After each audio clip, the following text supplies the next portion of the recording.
Merhaba arkadaşlar. Bugün sizlerle beraber sokakta yaşayan kuşlar için yemler hazırlayacağız.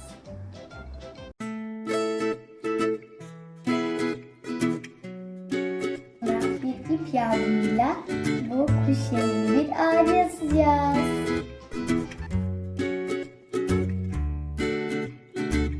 Lütfen sokak hayvanlarına şiddet uygulamayalım. Onları sevelim, onları koruyalım. Değil mi?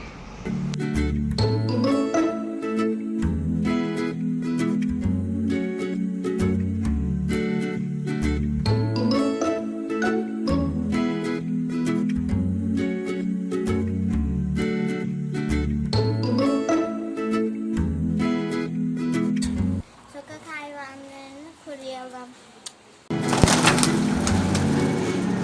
Hayvanları koruyalım.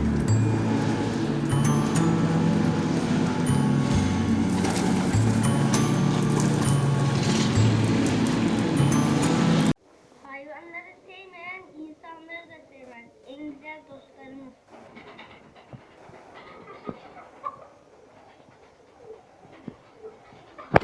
Hayvanları koruma gününde hayvanat bahçesinde hayvanları besliyoruz.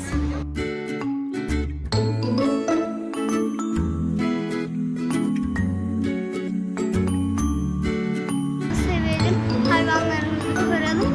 Hayvanlar da sevdiklerimizi bilir.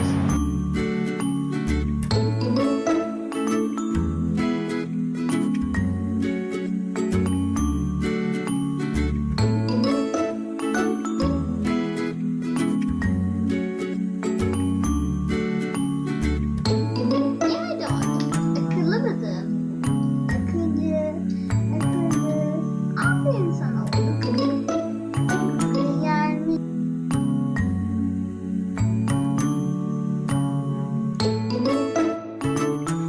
hayvanlar da insanlar gibi birer canlıdır. Onları sevelim ve koruyalım.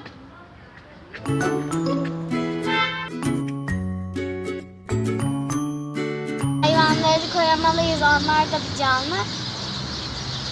Ellerimle ona süt verdim. Öğrenci namazın bitmesini sabırsızlıkla bekliyorum. Sokak hayvanlarına bu mamayı vereceğim.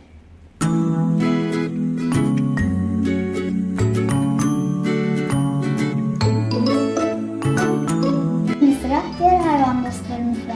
Arta kalan yemeklerimizi çöpe atmayalım, hayvan dostlarımızla paylaşalım.